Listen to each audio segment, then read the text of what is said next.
하나님이 나를 언제 사랑하셨냐면 연약할 때, 아직 죄인 되었을 때. 잘 못 깨닫습니까? 하나님과 왼수 되었을 때.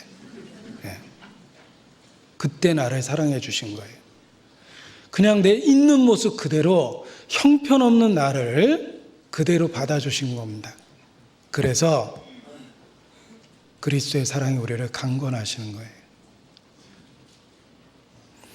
우리를 고쳐서 받아주려고 하셨다면 아직도 못 받아주셨을 거예요. 아직도 고칠 게 많이 있거든요. 나를 어느 수준으로 끌어올려서 비로소 받아주려 하셨다면 아직도 기준치에서 미달했을 겁니다. 모든 사람이 죄를 범하였음에 하나님의 영광에 이르지 못했다. 하나님이 요구한 기준에 미달하고 있습니다.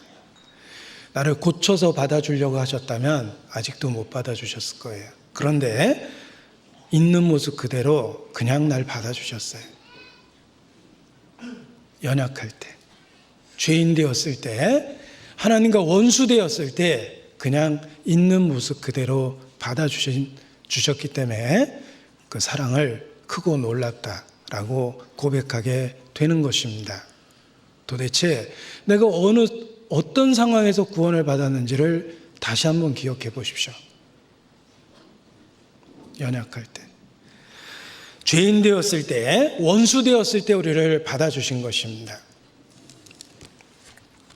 로마서 9장 25절입니다. 호세아에 그래도 이르기를 내가 내 백성 아닌 자를 내 백성이라 사랑치 아니한 자를 사랑한 자라 부르리라. 너희는 내 백성이 아니라 한 그곳에서 저희가 살아계신 하나님의 아들이라 부름을 얻으리라 함과 같으니라.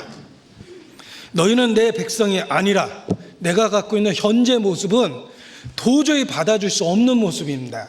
너희는 내 백성이 아니라, 받아줄 수 없는 상태를 갖고 있는 거예요.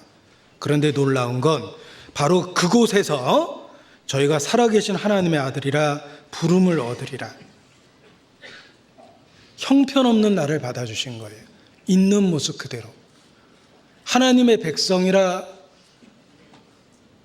일컬을 수 없는, 도저히 그럴 수 없는 상황에서 그곳에서 살아계신 하나님의 아들이라 불러준 겁니다.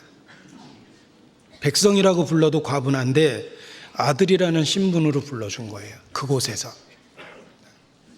하나님은 우리를 잘 아십니다. 내가 나에게 실망한 것보다 하나님은 내 자신을 더 잘 알고 계세요. 우리의 체질을 아시고 우리가 진토임을 기억하십니다.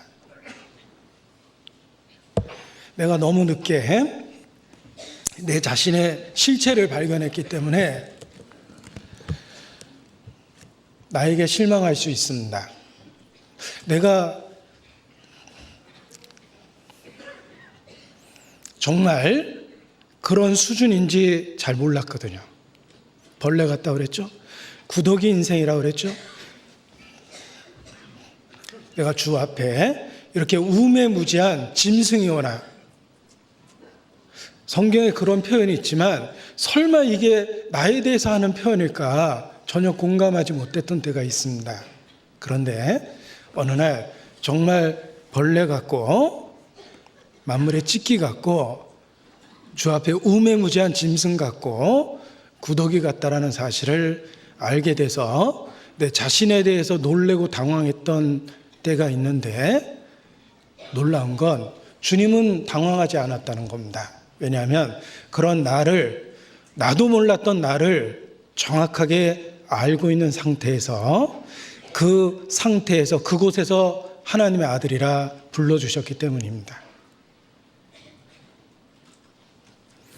복음이 그것을 가능하게 한 거예요. 때로 자기 자신의 참모습을 너무 늦게 발견하고 자기에게 실망할 때가 있습니다. 그러나 주님은 결코 우리에게 실망하지 않습니다. 다 알고 이미 그 상태에서 받아주셨기 때문에 그렇습니다. 베드로가 그러했습니다. 내가 주와 함께 죽을지언정 결코 주를 부인하지 않겠나이다. 베드로의 진심입니다. 그러나 베드로는 자기가 얼마나 연약한지는 잘 몰랐어요. 예수님은 알고 계셨습니다.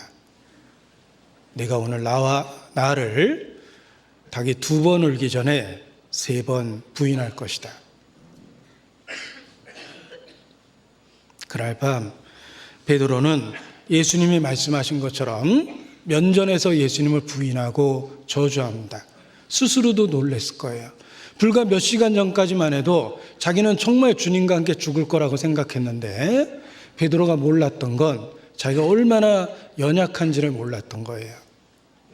주님은 그걸 알고 계셨죠? 다 알고 있음에도 불구하고 그럼에도 불구하고 나는 너를 사랑한단다 라고 이야기하신 것입니다. 베드로의 연약함을 알고 계셨습니다. 그의 한계를 알고 계셨습니다. 그의 체질을 아시고 진토임을 기억하셨습니다. 그리고 너는 너 자신에 대해서 당황할지 몰라도, 너 자신에 대해서 실망할지 몰라도 나는 너를 알고 있었다. 그럼에도 불구하고 나는 있는 모습 그대로 너를 받아주는 것이란다. 그래서 베드로가 변화될 수밖에 없었던 것입니다. 바울도 그러했습니다. 바울도 처음부터 바울이 아니었습니다. 그는 회방자요, 핍박자요, 포행자였습니다. 그 상태에서 주님이 그대로 받아주신 거예요.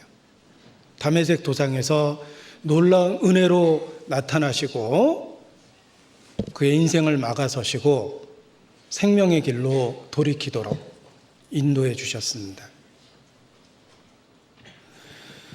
바울도 진리를 대적하고 있었던 회방자와 핍박자와 포행자였던 그 상태에서 그를 받아주고 불러주신 거예요.